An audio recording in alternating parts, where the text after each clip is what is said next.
नमस्कार दोस्तों, मैं अंकुर उपाध्याय स्वागत करता हूं आप सभी का आपके अपने YouTube channel share market analysis में।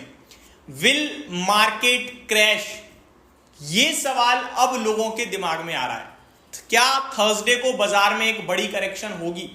क्योंकि सेबी की कल एक मीटिंग थी दोस्तों, बड़ी इंपॉर्टेंट, जिसमें सारे के सारे बड़े एनालिस्ट सिर्फ ये सोच रहे थे कि क्या सेबी एफएनओ ट्रेडिंग को लेकर कुछ कहेगा, क्या कुछ नेगेटिव कहेगा, क्या एफएनओ ट्रेडिंग को लेकर कोई रोक लगाए जाएंगे। और इसको लेकर बाजार डरा हुआ था और कल 400 पॉइंट का वन साइडेड आपने क्रैक देखा। लेकिन कल सेबी ने कुछ भी नहीं कहा इस पे। आज सब सुबह नॉर्मल हो गए। अचानक से शाम को 6 बजे के करीब डेटा निकल के आता है कि सेबी ने बड़ी हेर फेर कर दिए दोस्तों एफएनओ ट्रेडिंग में।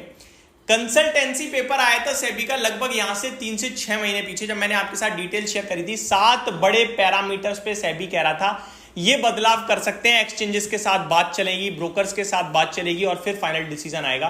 और वो डिसीजन दोस्तों आज आ गया है, जिसमें मैं आपके साथ कुछ बड़े बदलाव बताने जा रहा हूं। सबसे पहले पॉइंट टू पॉइंट कवर करेंगे। सबसे पहले तो क्या बाजार क्रैश होगा, लेकिन इसका जवाब मैं वीडियो के एंड में दूंगा, क्योंकि पॉइंट स्टेप बाय स्टेप चलेंगे ना। सबसे पहले सेबी का बड़ा मूव है, उसमें आए हैं भैया वीकली एक्सपायरी पर एक्सचेंज। इसको समझते हैं डिटेल में। पर एक्सचेंज मतलब कितने एक्सचेंज है हमारे? 2। कौन कौन से हैं स्टॉक मार्केट में, इक्विटी मार्केट में? बीएससी यानी बॉम्बे स्टॉक एक्सचेंज, एनएससी यानी कि नेशनल स्टॉक एक्सचेंज। बीएससी के पास कौन कौन से ऐसे इंस्ट्रूमेंट्स हैं जो वो वीकली बेसिस पे करता है, मींस की वीकली बेसिस पे एक्सपायरी होती है। तो एक बड़े लेवल पे आपका है सेंसेक्स और बैंकेक्स। अब इन दो में से बीएससी एक ही कॉन्ट्रैक्ट जारी कर सकता है वीकली बेसिस पे, मंथली बेसिस पे बाकी सब रहेंगे। तो बीएससी को एक हटाना पड़ेगा। अब इसका इंपैक्ट बीएससी पे कैसे आएगा? ऑब्वियस है, वॉल्यूम्स पे फर्क पड़ेगा भाई। जो बड़ा मुनाफा अभी हर हफ्ते एक एक्सपायरी हो रही थी, बड़ा ट्रेड चल रहा था, अब वो हर हफ्ते नहीं होगी। एक्सपायरी पे आपको पता है जो नॉर्मल ट्रेड होते हैं उसके मुकाबले 3 to 4 टाइम वॉल्यूम्स ट्रेड होता है, ठीक है? तो वो कम होगा, तो बड़ा दिक्कत। तो बीएससी का शेयर थर्सडे क्रैश होने के लिए तैयार हो सकता है, ठीक है जी। अब एनएससी पे आते हैं। एनएससी का वैसे तो बाजार में लिस्ट है नहीं शेयर, लेकिन अनलिस्टेड मार्केट में एनएससी सबसे ज्यादा ट्रेड करता है। एनएससी के लिए कितना बड़ा झटका है भाई साहब? बीएससी से 10 टाइम्स ज्यादा बड़ा झटका है। क्यों? क्योंकि एनएससी का एक नहीं बहुत सारे प्रोडक्ट्स हैं। निफ्टी सब बहुत ट्रेड होने वाला प्रोडक्ट है, बैंक निफ्टी उससे भी ज्यादा ट्रेड होने वाला प्रोडक्ट है, फिन निफ्टी। तो जो निफ्टी है ना, जो एनएससी है मिड कैप, ये तो भाई इनके तो हर एक कॉन्ट्रैक्ट आपका हर दिन एक्सपायरी है। इनको इन सब में से एक करना पड़ेगा, बाकी सबको हटाना पड़ेगा।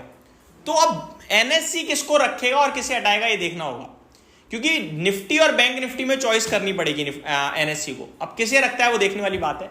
वैसे तो बड़े वॉल्यूम्स बैंक निफ्टी में होते हैं, लेकिन रिटेल ट्रेडर बेचारा निफ्टी में कूदता है। तो देखने वाली बात यह कि कहां पे उसे कौन सा वीकली बेसिस पे जारी रखा जाएगा और कौन सा कर दिया जाएगा मंथली के लिए। तो एनएससी को बड़ा झटका मिलेगा। अब एनएससी अगर अनलिस्टेड मार्केट में टूटता है तो बीएससी के भी वैल्यूएशन टूटेंगे। तो ये तो हो गए दोनों एक्सचेंजेस जो कि बड़े झटके खाते हुए दिखेंगे आपको, और स्टॉक्स भी गिरेंगे आपके लिए थर्सडे को, ठीक है जी। अब गिरावट में क्या करें दोस्तों? मैं सिर्फ इतना बोलूंगा, ये गिरेंगे लेकिन ऐसा नहीं है खत्म हो जाएंगे। मंथली बेसिस पे तो काम चल ही रहा है ना, वो ट्रेड होता रहेगा धीरे धीरे। वॉल्यूम्स में फर्क पड़ेगा डेफिनेटली, लेकिन कोई बात नहीं, ये एक बार पड़ेगा, अच्छा रहेगा, मार्केट के लिए बहुत अच्छा होगा ये। तो गिरावट में डरना नहीं है, इन शेयर्स को तो छोड़ना ही नहीं है। ये तो मौके हैं, लेकिन थर्सडे कितना गिरेगा वो थर्सडे ही बताएगा भाई। फ्राइडे भी हो सकता है एक आध डेंट पड़ जाए, लेकिन फिर हम इसको बाय ऑन डिप करने लगेंगे। आगे बढ़ते हैं दोस्तों, ये समझ में आ गया। आगे बढ़ते हैं। अब कॉन्ट्रैक्ट साइज जो है वो 5 लाख से 15 लाख का कर दिया, तो बड़ा हो गया। अब छोटा रिटेल ट्रेडर बाहर हो जाएगा अपने आप ही, क्योंकि इतना पैसा कहां ला हो गया। फिर भाई साहब एक्सपायरी कॉन्ट्रैक्ट जो एक्सपायरी होगी ना, उस दिन अगर आप कॉन्ट्रैक्ट की सेलिंग कर रहे हो तो एक्स्ट्रा 2% प्रीमियम पे करना पड़ेगा। तो ये एक और झटका, ठीक है। तो ट्रेडिंग को तो बड़े झटके लगेंगे, ट्रेडिंग पे तो इंपैक्ट आएगा, कितना आएगा वो वक्त बताएगा। ये वॉल्यूम्स पे इंपैक्ट आएगा तो किस किस को झटका लगेगा? दोनों एक्सचेंजेस एनएससी बीएससी। अब वॉल्यूम्स कम जनरेट हो रहे हैं तो ऑब्वियस है कमाई कम होगी। और ब्रोकर में आपका एंजल वन इस मामले में बहुत आगे रहता है तेजी से रिएक्ट करने में। हो सकता है एंजल वन भी टूटे थर्सडे को बड़ी भयंकर तरीके से, 5-7% चला जाए कोई बड़ी बात नहीं है, 10 भी चला जाए बड़ी बात नहीं है। और आपके जो कुछ और स्टॉक्स में लाइक शेयर इंडिया सिक्योरिटीज हो गया आपका, ये भी टूटेगा डेफिनेटली, क्योंकि इसका तो एल्गो ट्रेडिंग प्लेटफॉर्म है। आपका मार्केट से जुड़ा हुआ जो स्टॉक है, मोतीलाल हो गया आपका एडवाइस वगैरह, ये इन सबको ही हम रडार पे रखेंगे, इन सब में प्रॉब्लम पड़ सकती है। आगे दोस्तों, ये फायदेमंद भी है कुछ लोगों के लिए। अब ये ट्रेडिंग रुकेगी, पैसा रहेगा तो पैसा कहीं तो जाएगा, फिर शेयर खरीदे जाएंगे डायरेक्ट। अब अगर शेयर खरीदे जाएंगे तो सीडीएसएल को फायदा हो सकता है नहीं हो सकता? तो मेरे को लगता है सीडीएसएल का स्टॉक कहीं ना कहीं ध्यान में रखना चाहिए, इसके लिए पॉजिटिव है।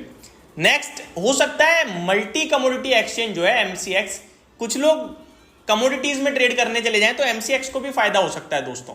तो ये दो स्टॉक पॉजिटिव हो सकता है। अब आता हूं क्या मार्केट क्रैश होगा? दोस्तों मैं आपको सिर्फ इतना बोलूंगा, ये बाजार के लिए बहुत हेल्दी है। बस एक चीज समझ लो, एक बच्चा था जिससे सबको डर था यार ये फेल हो जाएगा, वो फेल हो गया। अब एक दिन मार पड़ेगी उस पर, लेकिन दूसरे दिन से रिलैक्स, अरे हो गया पढ़ बेटा, ठीक है। तो सिंपल है, मार्केट को सबको डर था ये होना है, अब हो गया। अब एक दिन मार पड़ेगी, बॉटम बन जाएगा, दैट्स इट। ये बहुत अच्छा रहा कि अब तलवार नहीं लटकी, तलवार चल चुकी है, खेल खत्म हो चुका है अब। और ये मार्केट के लिए हेल्दी है। ये जो ट्रेडिंग में पैसा लूज होता है वो बचेगा, वो मार्केट में अच्छी जगह आएगा। पहले खराब जगह जाता था, अब अच्छी जगह आएगा, तो ये मार्केट के लिए अच्छा है। इवेंचुअली ये पॉजिटिव ही आपके लिए इंपैक्ट क्रिएट करेगा। तो मार्केट पे शॉर्ट टर्म में इसके चलते, शॉर्ट भी नहीं कहूंगा मैं, बीटीएसटी कहूंगा, 2-5 दिन के लिए रिएक्शन आएगा, लेकिन वैसे नहीं आएगा। लेकिन अब आप मार्केट क्रैश होने की संभावनाएं बढ़ाते हुए देखोगे अपनी। पता है क्यों? ग्लोबल लेवल पे वॉर्स, जंग छिड़ती जा रही है, आपका जापान टूटने लगा है, येन कैरी ट्रेड दोबारा एक्टिव हो सकता है, ऐसा अनुमान है। चाइना ने स्टिमुलस तो दे दिया, बट अभी इकोनॉमी रिवाइव हो रही है नहीं हो रही है वो पता नहीं है, और स्टिमुलस की बात चल रही है। अमेरिका भी डामाडोल चल रहा है, तो टेंशन बढ़ रही है। पॉजिटिव आपके पास कुछ नहीं है इस समय। ये चीज मैंने प्रीवियस वीक में कहा था आपसे, प्रीवियस वीकेंड पे, और बहुत व्यूज आए थे उस वीडियोस पे। लगभग फेसबुक पे 2.5 लाख करीब व्यूज कूदे उस वीडियो पे, और यूट्यूब पे भी अराउंड 40-50 हजार है। लेकिन कमेंट बॉक्स में मैं पढ़ूं तो मोर देन 50% कमेंट्स जो हैं, ऑलमोस्ट 50-50 का रेशियो इनफैक्ट नेगेटिव है। लोग मानने को तैयार नहीं है बाजार गिरेगा, लेकिन क्या करें, जो चीज दिख रही है वो शेयर करी थी आपके साथ। अब उसी वीडियो को रीअपलोड कर दूं तो दोबारा लोग कहोगे भाई सही बोल रहे हो आप। मैंने 8 ट्रिगर्स दोस्तों शेयर करे थे जो नेगेटिव थे, और वो चीजें अब सामने आ रही हैं एक एक करके। तो ये मेरी तरफ से अपडेट थी, वो आपको सारी चीजें समझ में आई होंगी। मैंने FIDI का data, global market, gift Nifty ये कुछ भी डिस्कस नहीं किया, कल बाजार बंद है, पहली वीडियो में डिस्कस करेंगे। Thank you so much for watching this video. Good night guys.